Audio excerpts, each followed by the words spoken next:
ನಮಸ್ಕಾರ. ನಾನು ನಿಮ್ಮ ಪ್ರೀತಿಯ ಚೇತನ್ ರಾಮ್. ಪರೀಕ್ಷೆ ಒಂದು ಹಬ್ಬ ಸಂಭ್ರಮಿಸಿ ಈ ಎಪಿಸೋಡ್ಗಳನ್ನು ತಾವೆಲ್ಲ ನೋಡ್ತಾ ಇದ್ದೀರಿ.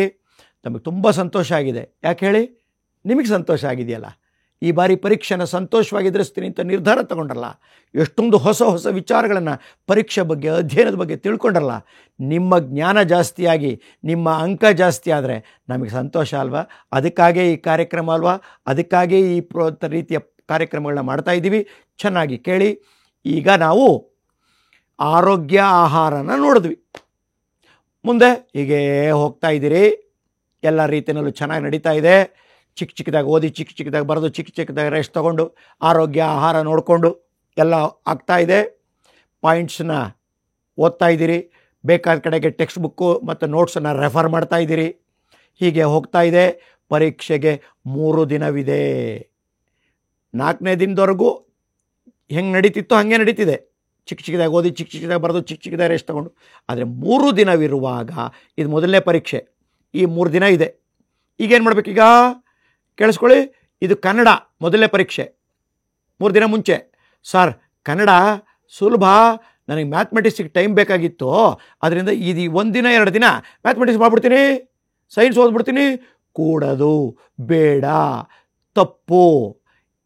ಇದಕ್ಕೆ ಇಂಗ್ಲೀಷ್ನಲ್ಲಿ ಚೆನ್ನಾಗಿದೆ, ಓರಿಯೆಂಟೇಷನ್. ನಿಮ್ಮ ಮನೆಯಲ್ಲಿ ನಿಮ್ಮ ಅಕ್ಕನ ಮದುವೆ ಇನ್ನೊಂದು ತಿಂಗಳಿದೆ ನೋಡಿ. ಊಟ ಮಾಡೋಕ್ಕೆ ಕೂತ್ಕೊಳ್ಳಿ. ಅಯ್ಯೋ ಪಲ್ಯ ಮಾತ್ರ ನಮ್ಮಲ್ಲಿ ಚೆನ್ನಾಗಿ ಮಾಡಿಸ್ಬೇಕು ಅಂತಾಳೆ ನಿಮ್ಮ ಅಕ್ಕ. ಮತ್ತು ಇನ್ನೊಬ್ರು ಯಾರೋ ಏನೋ ಒಂದು ಬಟ್ಟೆ ತರ್ತಾರೆ. ಅಯ್ಯೋ ಎಲ್ರಿಗೂ ಸೀರೆ ಚೆನ್ನಾಗಿ ತಂದುಬಿಡ್ಬೇಕು, ಬಟ್ಟೆಗಿರೆ ಎಲ್ಲ. ಅಂದರೆ ನಾವು ಏನು ಮಾತಾಡಿದ್ರು 1 ತಿಂಗಳು ಮದುವೆ ವಿಚಾರದಲ್ಲೇ ಮಾತಾಡ್ತಿರ್ತೀವಿ. ಇದಕ್ಕೆ ಓರಿಯೆಂಟ್ ಅಂತ. ಆ ಕಡೆಗೆ ಹೋಗುವುದು. ಈ 3 ದಿನ ಇದ್ದಾಗ ಅದರ ಕಡೆಗೆ ಹೊರಟು ಬಿಡಬೇಕು. ಇದನ್ನೇ ಹಿಡ್ಕೊಳ್ಳಿ, ಇದನ್ನೇ ಓದಿ, ಎಲ್ಲವನ್ನು ಬಿಟ್ಬಿಡಿ. ಏನೋ ಮಾಡೋದಿದ್ರೆ ಈಗ ಮಾಡ್ಕೊಳ್ಳಿ. ಈ 3 ದಿನ ಮುಂಚೆ ಇದನ್ನೇ ಆರಂಭಿಸಿ.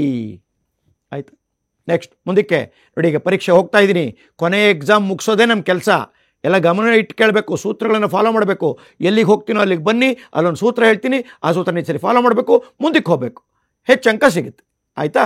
ಓಕೆ. 3 ದಿನ ಮುಂಚೆ ಇದನ್ನೇ ಆರಂಭಿಸಿ. ಪರೀಕ್ಷೆ ಹಿಂದಿನ ದಿನ ಮಧ್ಯಾಹ್ನ ನೋಡಿ, ನಾನು ಎಲ್ಲಿ ಹೋಗ್ತೀನಿ ಅಲ್ಲಿ ಬರಬೇಕು, ಸೂತ್ರ ತಿಳ್ಕೊಬೇಕು. ಪರೀಕ್ಷೆ ಹಿಂದಿನ ದಿನ ಮಧ್ಯಾಹ್ನ ಜಾಸ್ತಿ ಊಟ ಮಾಡು. ಆಹಾರ ಹೇಳಿದ್ದೆ, ಮೊದಲಿಂದ ಹಾಗೆ ಫಾಲೋ ಮಾಡ್ತಾ ಇದೆಯಾ ಅಂದ್ಕೊಂಡಿದ್ದೀನಿ. ಆರೋಗ್ಯ ನೋಡ್ಕೊಂಡಿದೆಯಾ ಅಂದ್ಕೊಂಡಿದ್ದೀನಿ. ಪರೀಕ್ಷೆ ಹಿಂದಿನ ದಿನ ಮಧ್ಯಾಹ್ನ ಜಾಸ್ತಿ ಊಟ ಮಾಡು. 1 ಗಂಟೆ ಮಲ್ಕೋ, ರೆಸ್ಟ್ ಮುಗೀತು. ಪರೀಕ್ಷೆ ಹಿಂದಿನ ದಿನ ರಾತ್ರಿ, ಮಧ್ಯಾಹ್ನ ಆಯ್ತಲ್ಲ, ರಾತ್ರಿ ಸಾಮಾನ್ಯವಾಗಿ ಪರೀಕ್ಷೆ ಹಿಂದಿನ ದಿನ ರಾತ್ರಿ 9-9:30 ಊಟ, 10-10 ಮಲ್ಕೊಳ್ಳುವ ಅಭ್ಯಾಸ ಹಿಂದೆ ಇದ್ದಿದ್ದರೆ ಈ ಬಾರಿ ಹಾಗೆ ಮಾಡುವುದಿಲ್ಲ. ಹೊಸ ಸೂತ್ರ, ಹೊಸ ಕಾಲ, ಹೊಸ ಪ್ರೋಗ್ರಾಮು, ಹೊಸ ರೀತಿಯ ಪರ್ವಕಾಲ. ನಿನಗೆ ನಿನ್ನ ಜೀವನದ ಪರೀಕ್ಷಾ ಕಾಲವೇ ಈ ಬಾರಿ ಬದಲಾಗುತ್ತಿದೆ. ಏನೋ ಸ್ವಲ್ಪ ಬೇಗ ಪ್ರಿಪೋನ್ ಮಾಡು. ಎಲ್ಲ ಊಟ, ನಿದ್ದೆ 8-8ವರೆಗೆ ಊಟ. ಪರೀಕ್ಷೆ ಹಿಂದಿನ ರಾತ್ರಿ ಮಾತಾಡ್ತಾ ಇದ್ದೀನಿ. 8-8ವರೆಗೆ ಊಟ, 9-9 ಮಲ್ಕೋ. ಊಟ ಮಧ್ಯಾಹ್ನ ಜಾಸ್ತಿ ಮಾಡಿಸಿದ್ದೆ, ಜ್ಞಾಪಕ ಇದೆಯಾ? ಜಾಸ್ತಿ ಮಾಡು ಅಂತ ಹೇಳಿದ್ದೆ. ಈಗ ರಾತ್ರಿ ಸ್ವಲ್ಪ ಕಡಿಮೆ ಮಾಡು. ಏನೇನು ತಗೋಬಾರ್ದು ಅಂತ ಆಹಾರದ 5 ಸೂತ್ರಗಳು ಹೇಳಿದ್ದೆ, ಅವೆಲ್ಲ ತಗೋತಾ ಇಲ್ಲ ಅಂದ್ಕೊಂಡಿದ್ದೀನಿ. ಆಯಿತು. ಸೊ ಬೇಗ ಮಲ್ಕೋ. ಮಲ್ಕೊಳ್ಳೋಕೆ ಹೋದೆ, ಇನ್ನೇನು ಮಲ್ಕೋಬೇಕು. ಪರೀಕ್ಷೆ ಹಿಂದಿನ ದಿನ ರಾತ್ರಿ ನಿದ್ದೆ ಬರುತ್ತೀಯ? ಇಲ್ಲ, ಬೆಳಗ್ಗೆ ಎಕ್ಸಾಮು, ಏನಾಗುತ್ತೋ ಏನೋ ಅಲ್ವಾ, ಭಯ ಅಲ್ವಾ, ನಿದ್ದೆ ಬರಲ್ಲ. ಇಲ್ಲಿಗೆ ಒಂದು ಕಟ್ ಮಾಡ್ತಾ ಇದ್ದೀನಿ, ನಿಲ್ಲಿಸ್ತಾ ಇದ್ದೀನಿ. ಈಗ ನೀವು ಎಲ್ಲೋ ಆ ಕಡೆ ಈ ಕಡೆ ನೋಡ್ತಿದ್ರಲ್ಲ, ಅವೆಲ್ಲ ಬಿಟ್ಬಿಡ್ಬೇಕು. ಮುಂದಿನ 4-5 ನಿಮಿಷ ನಿಮ್ಮ ಜೀವನದ ಬಹಳ ಮುಖ್ಯವಾದ ಸಮಯ. ಇದೊಂದು ನಾನು ಮುಂದೆ ಹೇಳುವಂತಹ ಬ್ರೈನ್ ಮ್ಯಾನೇಜ್ಮೆಂಟ್ ಟೆಕ್ನಿಕ್ಸ್, ಮೆದುಳಿನ ನಿರ್ವಹಣಾ ತಂತ್ರ.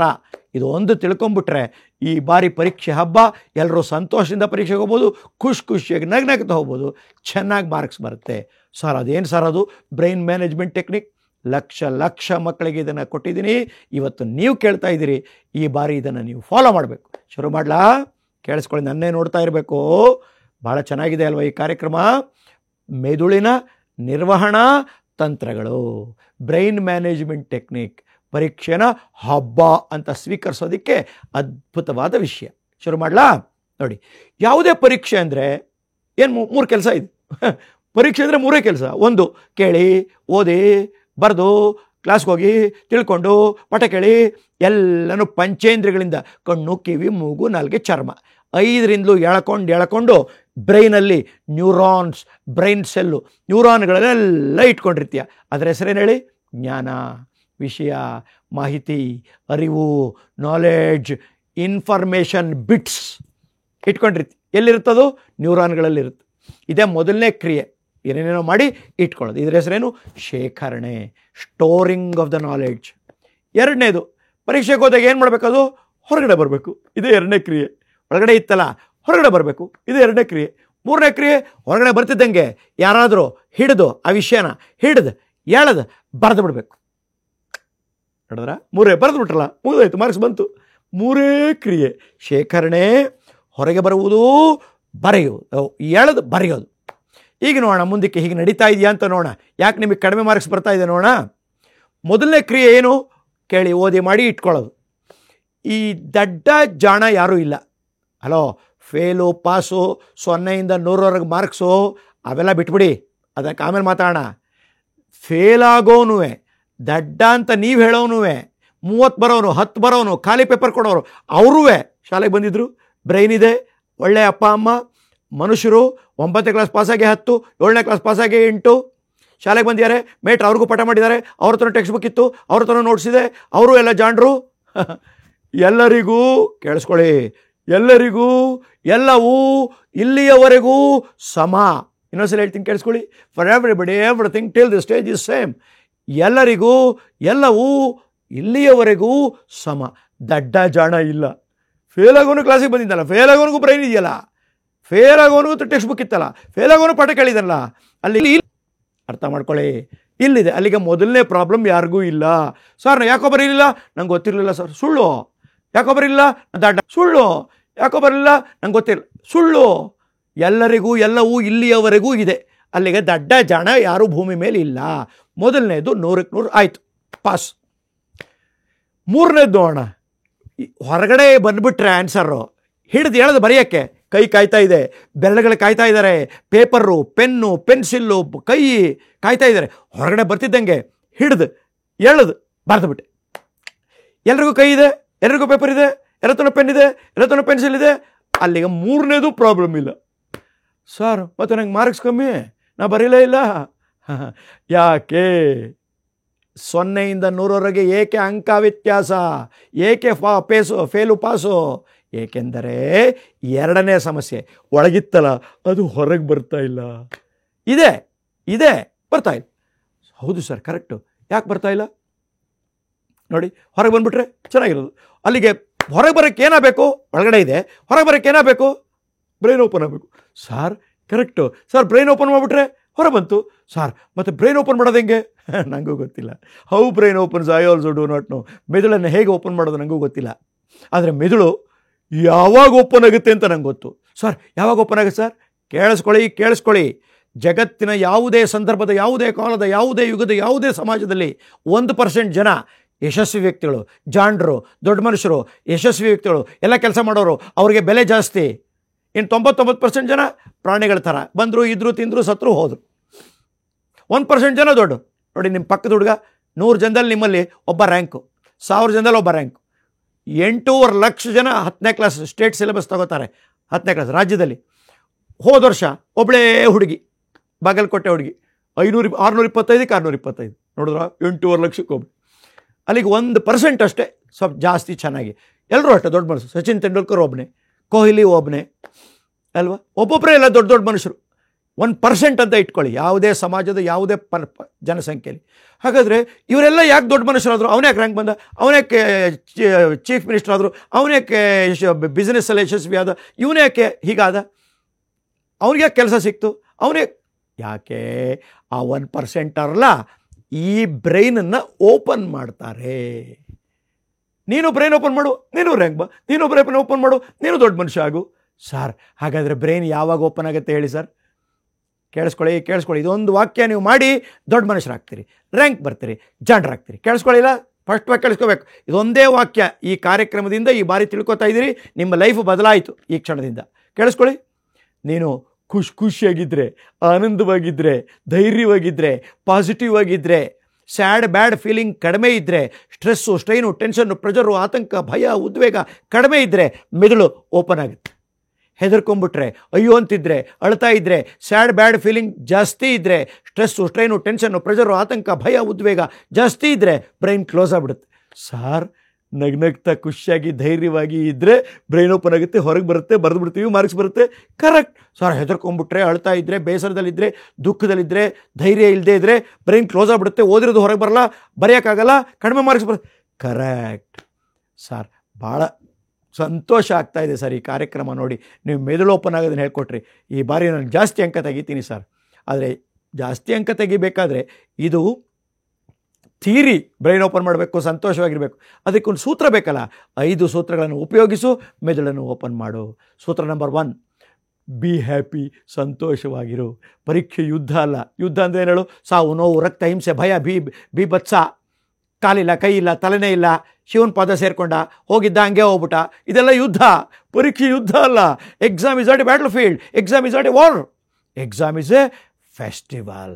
ಸೆಲೆಬ್ರೇಟ್. ಪರೀಕ್ಷೆ ಒಂದು ಹಬ್ಬ, ಖುಷಿಯಾಗಿ ಆನಂದಿಸು. ಹಬ್ಬ ಅಂದರೆ ಏನು ಹೇಳು? ತಳಿರು, ತೋರಣ, ಓದಂಗಿಲ್ಲ, ಬರೆಯಂಗಿಲ್ಲ, ಫ್ರೆಂಡ್ಸು, ರಿಲೇಟಿವ್ಸು, ಜಾಮೂನು, ಜಿಲೇಬಿ, ಒಬ್ಬಟ್ಟು, ಹೋಳಿಗೆ, ಖುಷಿಯೋ ಖುಷಿ.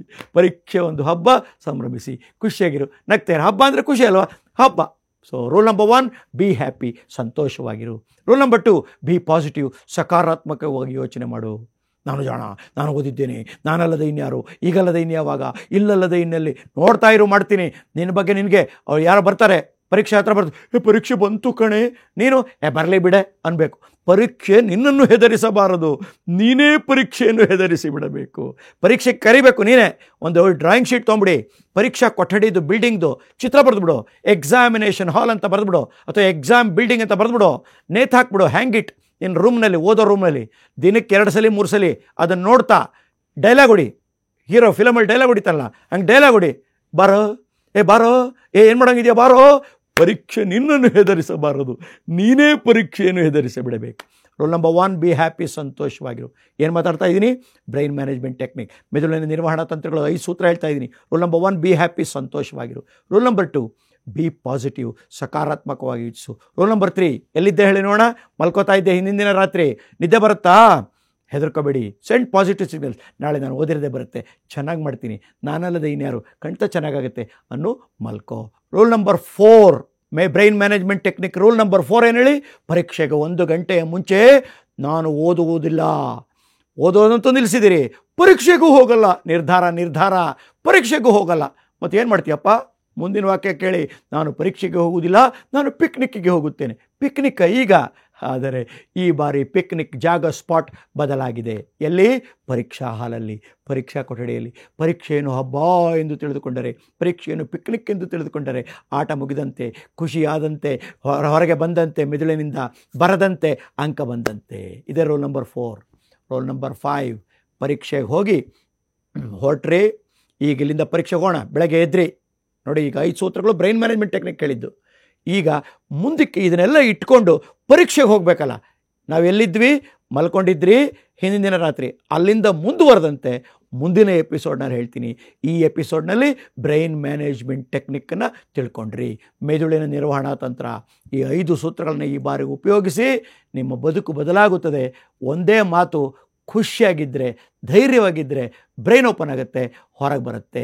ಹೆದರ್ಕೊಂಡ್ರೆ ಬ್ರೈನ್ ಕ್ಲೋಸ್ ಆಗುತ್ತೆ. ಅದರಿಂದ ಪರೀಕ್ಷೆಯ ಬಗ್ಗೆ ಹೆದರಿಕೆ ಬೇಡ. ಪರೀಕ್ಷಾ ಭಯವನ್ನು ಬಿಸಾಡಿ. ನಾನು ನಿಮ್ಮ ಪ್ರೀತಿಯ ಚೇತನ್ ರಾಮ್. ಪರೀಕ್ಷೆ ಒಂದು ಹಬ್ಬ, ಸಂಭ್ರಮಿಸಿ.